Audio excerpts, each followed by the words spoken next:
Hi dear friends and subscribers, welcome to the Cricket Happening Show as usual, and also thank you for all those new friends and subscribers who are joining Cricket Happenings. Thank you very much. I'm very glad to know that my show is really pleasing a lot of people, which is good to know. Well, now let's begin with as far as this Cricket Happening Show goes.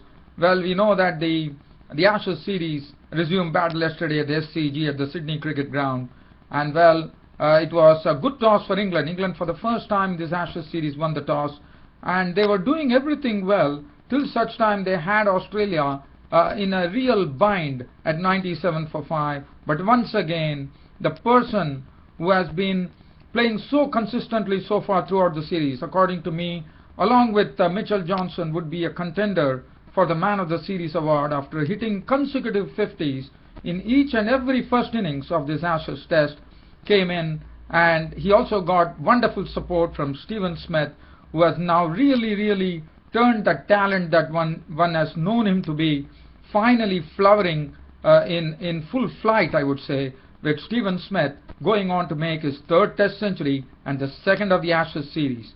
So that really stemmed the rot for Australia from 97 for 5. They finished, in fact, if you look at the score, they finished off at 326 all out, and then they also I'm sorry, they also bagged the wicket of Michael Carberry pretty early on in the innings to reduce them to 8 for 1 at close of play.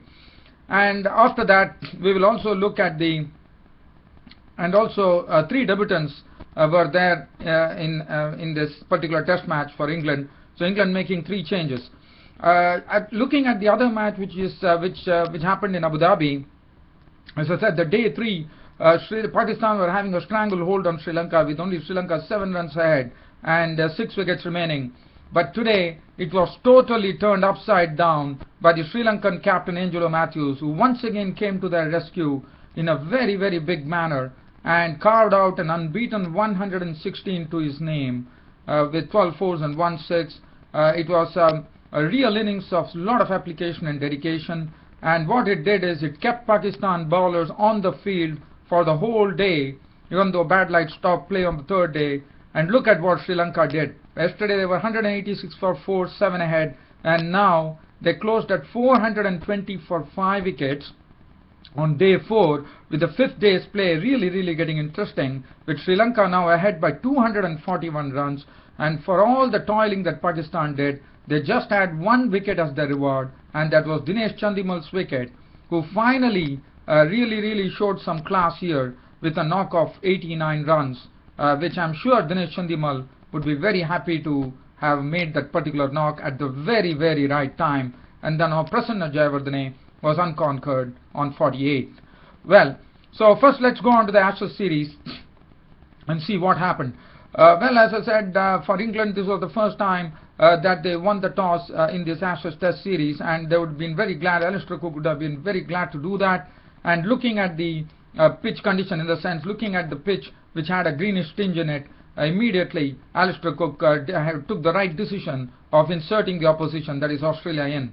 But for England, there were 3 debutants yesterday in the form of Gary Ballance, the batsman. They have Scott Borthwick, the right arm leg spinner, making his debut, and also W. Ranking. And this was precisely what I said in my preview, if you would all remember, that I said that there would be 3 debutants, and that precisely happened. But only thing that I would like to say here is I felt very sorry that Joe Root couldn't find a place in the team, which was very sad to know.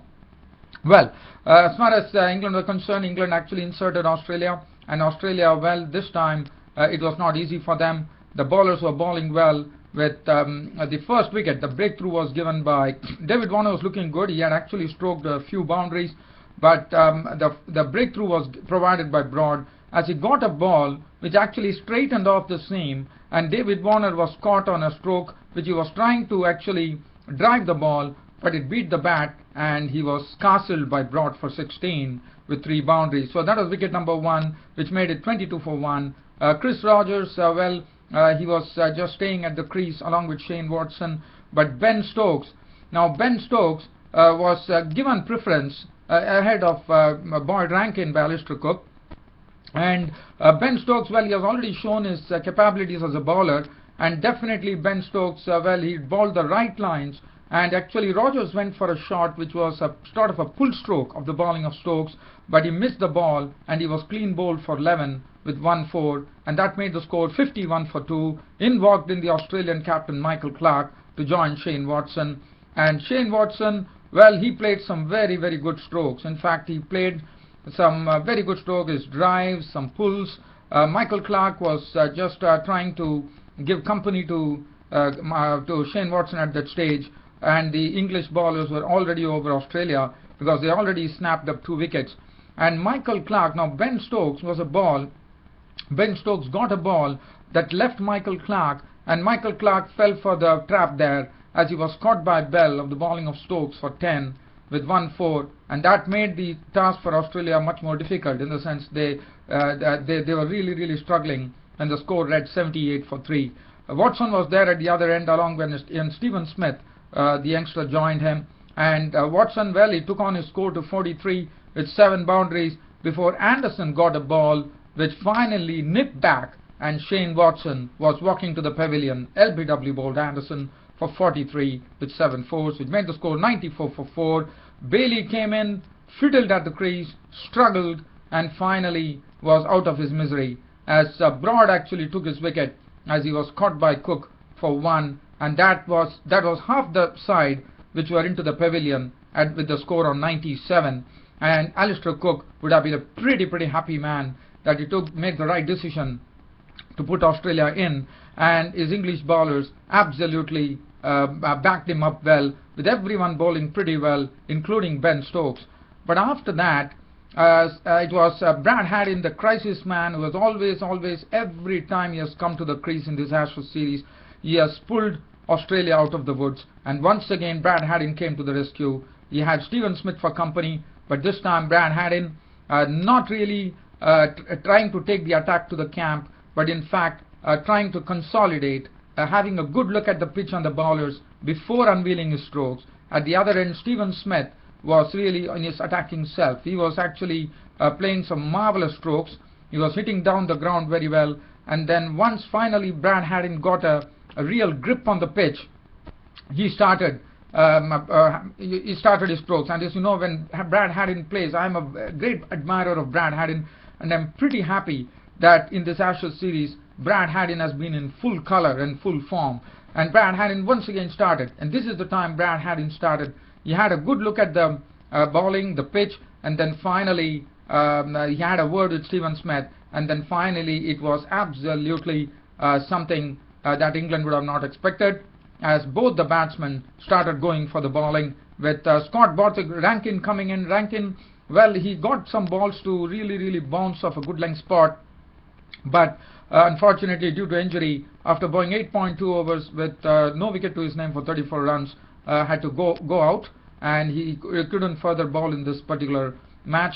And then Scott Borthwick came in, but Scott Borthwick was dealt up very well. The right arm leg spinner was dealt very well by both the batsmen, Brad Haddin and Stephen Smith, and that was the time they started attacking Scott Borthwick with some very good strokes. As far as Stephen Smith was concerned, he was lofting the ball well, he was hitting the ball down the ground pretty well. Brad Haddin, on the other hand, was playing his customary drives, his pull strokes, his cut strokes, and he was also looking very good. And both of them started the partnership started really rising, and that proved a big headache for England, because after doing all the hard work where the English bowlers had restricted Australia to 97 for 5, this partnership really rose to great lengths by taking the score on to 225. So that would give you and it's almost 130 odd runs, 128 runs would have been put by both Brad Haddin and Stephen Smith, and that the score stood at 225. And Brad Haddin was a victim of Ben Stokes. Ben Stokes truly deserved it, as he got Brad Haddin to get a ball which actually Brad Haddin was committed to the stroke, and he saw that the ball took the edge of the bat and went on to Cook in the slips, who snaffled it pretty gleefully, and that was it. So Brad Haddin was gone. Caught Cook bowled Stokes for 75 with 13 boundaries, which made the score 225 for 6. Johnson came in, and Scott Borthwick got his first Test wicket in Test cricket. Scott bought the right-arm spinner, bowled to Mitchell Johnson, and Mitchell Johnson tried to heave him, and the substitute Joe Root took a comfortable catch. He was gone for 12, and the score read 269 for 7. Harris really struggled. Harris was really tested by a lot of short stuff, by especially by Stuart Broad, but he stood the test. But Stokes then came in and then finished off this Australian innings in pretty fine fashion. In fact, Stephen Smith went on to score his third Test century, and that was it. Once Stephen Smith went on to his century, and then Stephen Smith, again after that, it was pretty quick going for Australia, in the sense pretty quick going for England, because England really cleaned up the tail pretty well, and that was done by Ben Stokes, who was the best bowler today, the most successful bowler. He came in and first picked up the wicket of Ryan Harris, who was Scott Anderson, bowled Stokes for 22 with 2 fours and 1 6. Peter Siddle was Scott Barstow, bowled Stokes. This was all done in one single over, and then finally Stephen Smith was sent back to the pavilion, as I said, caught by Joe Root of the bowling of Stokes for 115 with 17 fours and 1 6, and Australia finished with 326 all out. And look at what Ben Stokes did. Ben Stokes, the other day, we know what he could do as a batsman. We saw glimpses of his bowling, but today his bowling was in absolutely a full bloom here, bowling 19.5 overs, 1 maiden, 99 runs and 6 wickets. What a return for him, and I'm sure this would be a silver lining for England in this whole Ashes series. I would say it's a very big find for England in the form of Ben Stokes, and I think he would be a great all-rounder in the days to come. 19.5 overs, 1 maiden, 99 runs and 6 wickets, truly deserved that. Stuart Broad, 19.5 overs, 5 maidens, 265. Anderson, 21 overs, 3 maidens, 1 for 67, bowled well.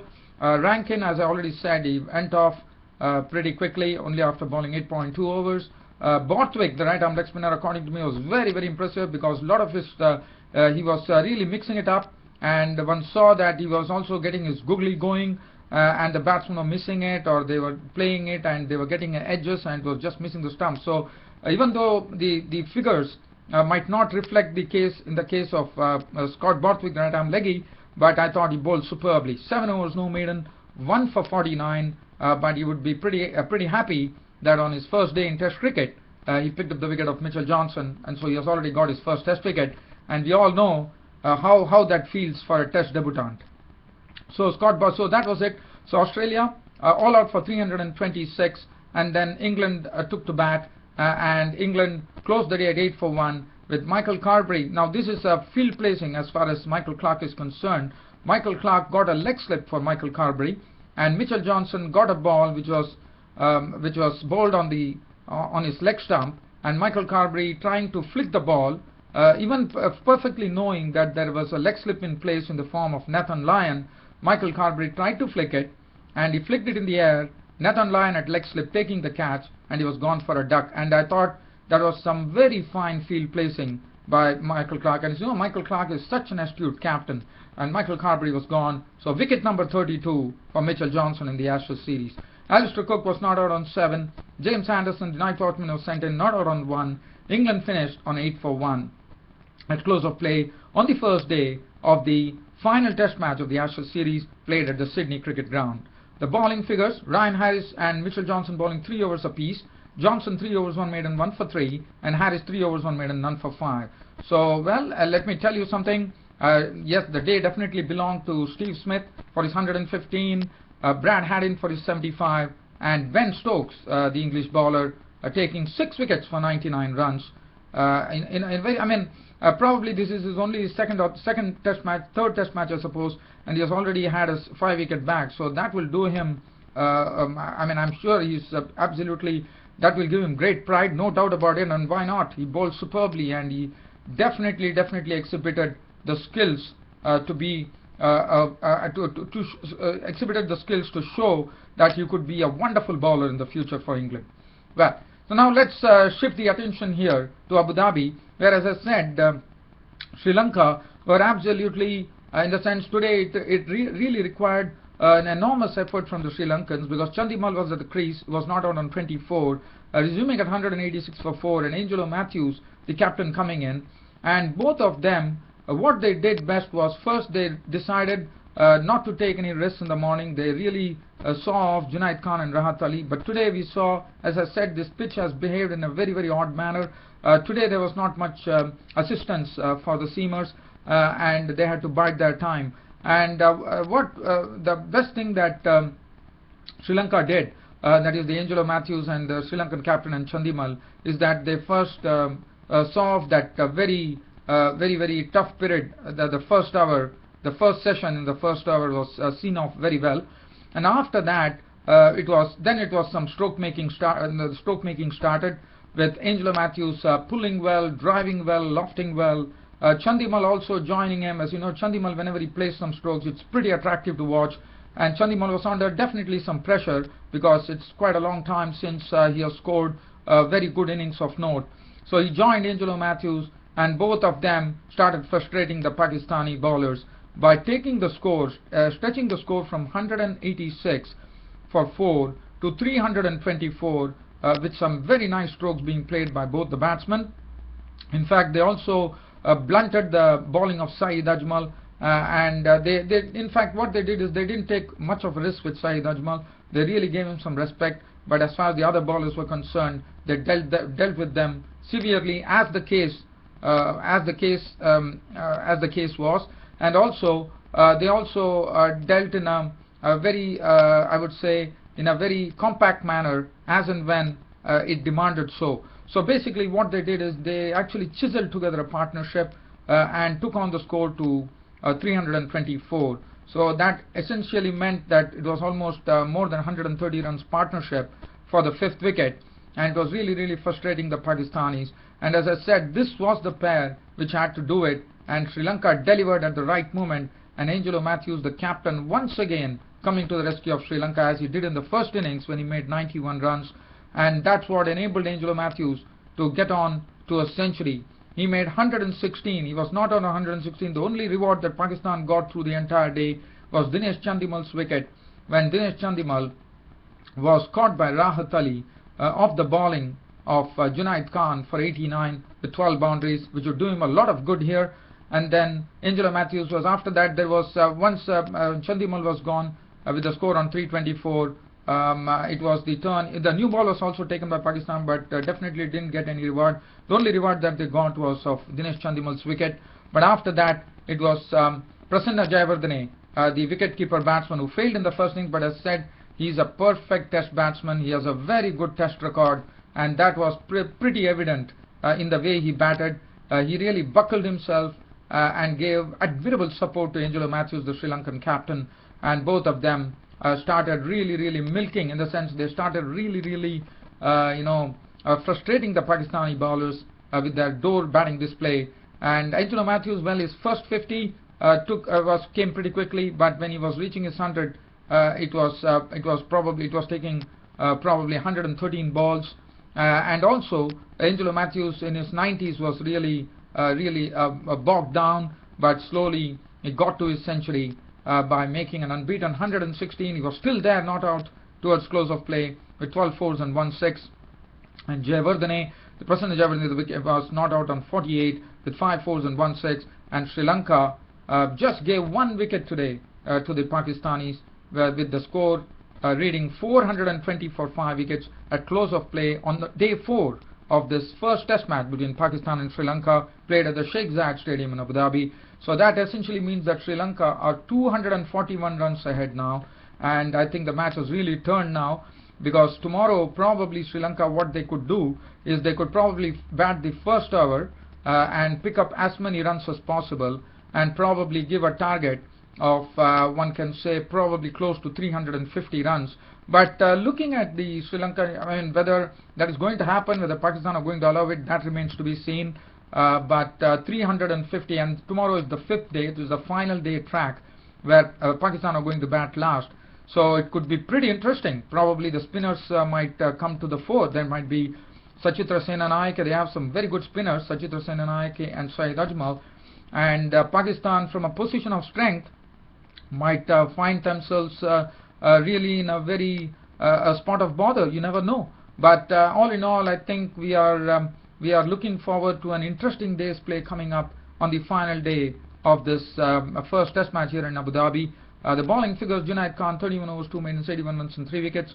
Rahat Ali 33 overs 8 minutes none for 82. I thought Rahat Ali was pretty unlucky, missing the stumps, beating the batsmen. Sometimes they're just not going to hand. But I thought Rahat Ali, even though he didn't take a wicket in this entire test match, but I thought still he bowled pretty well. None for 82 for him. Bilawal Bhatti 33 overs 8 minutes 2 for 131. Didn't really have that same nip that he had before. Saeed Ajmal toiled hard, 42 overs 10 minutes none for 96 to show to his name. Mohammad Hafiz 9 overs 1 maiden none for 23. But as I said, the match is really interesting. Sri Lanka might probably make another I think 100 runs. That could really make the match interesting. They could give a 350 target to Pakistan and then really put the pressure.